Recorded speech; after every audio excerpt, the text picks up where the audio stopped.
The Archetypes, Chapter 2, Part 1, Bloody Marie. I think I've gotten over the worst of it. It's been over a week now and my cravings for human flesh have subsided to a manageable amount. Ever since I took a bite of that pie on the way home and it healed my damaged arm completely, I've sworn off the stuff. I'm not really a cannibal. I mean, I tried weed once, but it doesn't make me a stoner. Right? I don't care how cool my new power is. I never want to eat the body of another human being again. Unless it's Joey. And only then it will just be a little nibble on his butt. Won't even scratch the surface. Zena is looking at me strangely from across the room. She never looks at me this way, and it's pretty unnerving. She clocks that I'm uncomfortable and approaches me. So there's this drag show tonight. Could be cool or whatever. She shrugs, showing me the poster on her phone. I skim over the poster. The artist's name is Bloody Marie, and I have to admit she looks incredible. She's wearing a purple pantsuit with a sharp collar and burgundy velvet cape flowing behind her, and her makeup, my Satan, her makeup is on point. How could I not agree to go? I accept Zena's invitation under condition that I can drag my boyfriend along. She rolls her eyes and says, "Go on then," which is her way of saying she'd love for him to join us. I call Joey up and he heads over to ours to get ready. I take him up to my room and pick out an outfit for him. We're not the same build, but he looks so cute wearing my clothes. We then head downstairs, where Zena is waiting at the door. I look around for the rest of my family, but they're nowhere to be seen, so I assume they've all taken themselves up to bed. As Zena places her hand on the door handle, we hear the sentence, "I require sustenance," coming from the kitchen. It's Truffles pressing his food button. I ask if anyone has already fed him since it's well past his dinner time, and she tells me Mum fed him earlier and she's just being a diva. He's been a little diva since his birthday on Wednesday when we all gave him extra attention. He's 2 now, a big boy in my eyes, though he will get much bigger. I humour him by giving him a chin scratch and a treat. He presses his "much obliged" button, and then the 3 of us finally get out to the front door. The bar isn't too far from the edge of town, so it's not a long walk, around 25 minutes. It's called Le Rose Rouge, or the Red Rose if you don't speak French, which I don't, but it was pretty easy to decipher, even for me. The bar is bustling with queers of all kinds, which makes sense since it is a queer bar, and all 3 of us are queer, so we fit right in. A few guys start flirting with Joey and I have to restrain myself from getting too protective over him. He's his own person and I don't want to be too clingy, even though the temptation to stick my teeth into their arms and gnaw them all to the bone is overwhelming me right now. Yeah, maybe I do still have a way to go before fully controlling my newly found cannibal urges. We head to the bar to order a few drinks. Zena doesn't drink. She says it clouds her vision, so she orders lemonade whilst Joey and I skim through the cocktail menu. We have a new Turkish delight cocktail as our special today if you're interested. We call it Jadis's Gift. The bartender informs us. I love Turkish delight, so I am very interested, but Joey just sticks with a strawberry daiquiri. We bring our drinks over to a quiet table just in front of the dance floor so we can get a decent look at the performance sitting down. Not that we needed to worry, because Bloody Marie struts out onto the stage, towering over the crowd in her 9-inch heels. She's also wearing a large papal crown headpiece and a comically large cross around her neck. The stage lights dim and a spotlight finds Marie. Her palms pressed together in a symbol of prayer, she looks out to the audience as Lady Gaga's Bloody Mary begins playing, and her lips move in lip sync to the song. It's a spectacular lip sync. I've never seen anything like it. There were twirls and cape swishes, splits, all topped off with a death drop onto a large foam crucifix laid out on the stage. Is it a lot for this song? Yes. Do I care? No. It's drag. She was helped to her feet by a couple of handsome stage hands as the audience screamed and cheered in excitement. I could feel myself inhale their screams of joy, and a headache I hadn't been aware of until that moment completely dissipated, as did any tipsiness from the cocktail I had been drinking. Where's the fun in that? Marie waited for the crowd to calm down before placing the microphone to her lips. "I know what you're thinking," she began with one hand on her hip. "It's that Bloody Marie again." The audience erupted into laughter, cheers and a few dog whistles as plastic notes rained all around our queen. She grabbed as many as she could and stuffed them into her bra. Marie hushed the audience with her hands and looked around the room. It really felt like she had noticed every single one of us, though she seemed to stall when her eyes met my sister. I'm sure it's just my imagination. "I want to thank you all for coming out tonight. Truly you make what I do so worthwhile." Zena begins shifting uncomfortably on her seat. Something is definitely up. I lean over and ask her what's going on. Somebody is watching her. Of course someone is watching her. The whole club is. I don't understand her meaning. She can sense it, so she clarifies, "Look to the back of the stage." I see it. There's definitely a man poking his head around a corner. I assure her it's nothing to worry about, but she slips on her shades and ominously says, "She can see him as well." My sister has always been a nut, but this interaction was in a whole other ballgame. I excused myself from the table to freshen up in the toilet. I haven't been drinking for long, but the alcohol is starting to find its way into my bloodstream, and there's only one way to expel it effectively. I find my way to the empty stall in the far corner of the bog. Men are making out all around me, classy as always. There's toilet roll all over the floor and puddles of alcohol and urine everywhere I step. This is my kind of place. I lock the door behind me and take my seat. As I do my business, I stare at the phone number on the door before me and admire the art adorning the walls. If mine looks anything like that, I think I go to the doctor to get it checked out. I finish up and go to wash my hands. Next to me is that guy from the stage. He's washing his hands violently, scrubbing them so hard his skin starts to peel off. I can sense his blood ready to pour out. I wash my hands and approach him with caution. I ask if he's okay and he stares back at me with blank eyes. She thinks she's better than me. She's a cheater, a fraud. I ask who? Bloody Marie, of course. He grabs his chest and falls backwards into the open stall. By this point, all the other men in the room have buggered off, so it's just us. He begins thrashing and I can sense his blood swishing around his body. It's doing something I've never experienced before. It's changing. His thick blonde hair begins falling out. His lashes begin growing longer as his eyes begin sinking just slightly. His lips paint themselves with a rich crimson colour, and I feel his nails growing and digging into my arm as he grabs me. I shake him off and step back as he looks up at me with a bitter smile. A frown pushes itself up through his skull, as even his clothing shifts from a basic polyester into a luxurious velvety type fabric. Look, I'm not a fashion designer. I don't know what fabric it is. Leave me alone. Whoever he was is not him anymore. He's an archetype. "Charles," he whispers lustfully as he licks his lips at me. He stands to his full height and circles around me like a shark. "You'd make a wonderful king." He gently crosses his arms, tapping his talons on his upper arm. "But I'll deal with you later. I have other things I must deal with first." He struts out the bathroom, his boots clacking on the cold, hard floor. As he gets to the door, he grabs his cape and swishes round the corner. It takes me a moment to comprehend what I just witnessed. I had actually just witnessed an archetype transform before my eyes. I have to warn Zena and Joey. They're the only ones I know who can help. I run down the hallway back towards the bar, but before I make it, I hear the archetype's voice coming from round the corner.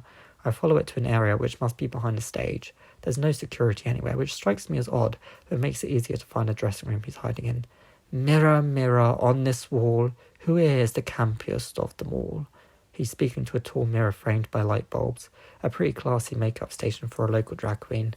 "Not you, my queen, I must admit, for it's Bloody Marie who is the archetype's fist doesn't allow the mirror to finish.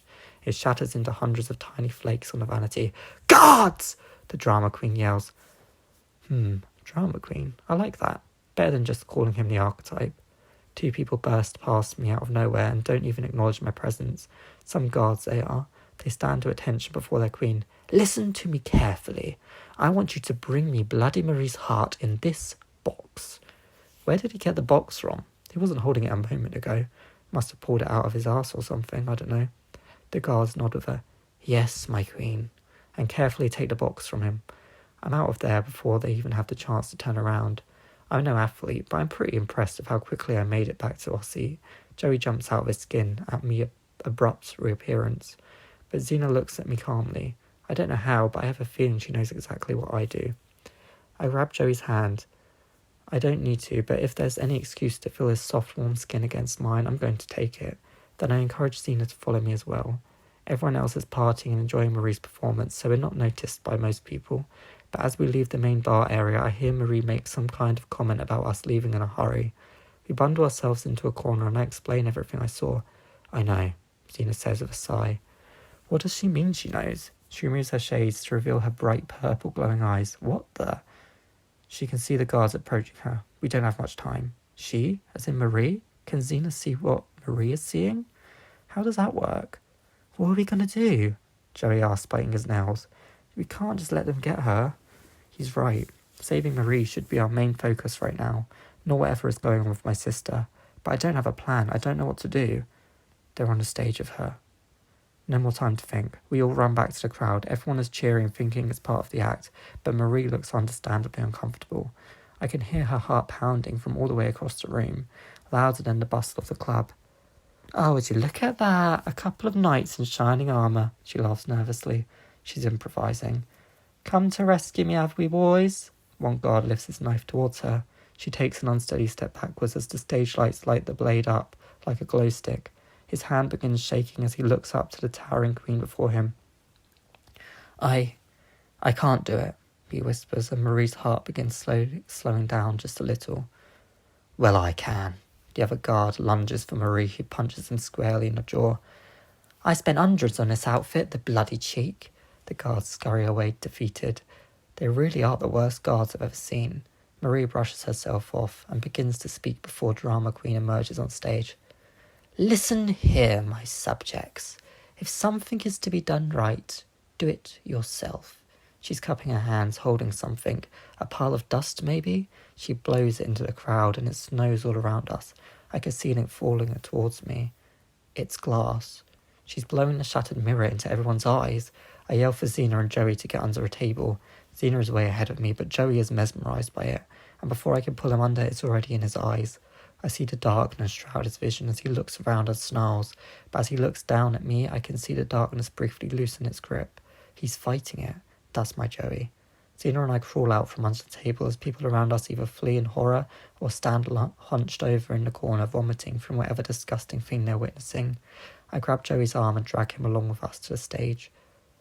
"Let her go," Xena demands, storming up the stage stairs before me. "Oh, just what I need, a couple of wannabe heroes." Drama Queen clicks his fingers and the guards return to the stage dressed as a couple of playing cards. Weird, but I'll go with it. "Off with their heads!" he screams as he pierces his nails into Marie's arm. The guards approach with the sharpest scythes I've ever seen. To be fair, there isn't much competition. I've never seen one in person until now. "You're off your head if you think I'm going with you, Tony." Marie fights back, only serving to make Drama Queen angrier. "You think you're much better than me, don't you? Always lording over me. Well, let me tell you, having a pair of real knockers doesn't mean I'm out. I'm still the best performer in this joint, and that's never going to change." Marie attempts to raise an eyebrow. At least I think that's what she's doing. It's difficult to tell when you're drawn on. "Are you on something?" Marie exclaims. "Because you're certainly giving a right performance now. You've always been jealous of me, Tony, admit it. I'm the art of this bar." Tony, the Drama Queen, turns bright red. "Guards, forget them. Bring her to the roof." The guards, who I forgot were even approaching us, turn on their heels and grab Marie by the arms, dragging her off the stage. Drama Queen looks over to us and snickers as she too exits stage right. Joey holds his hand to his mouth and begins to retch. I tell him to stay with me, but he can't look me in the eyes. "I can't look at you. You're too hot to be grotesque." He has such a way with words.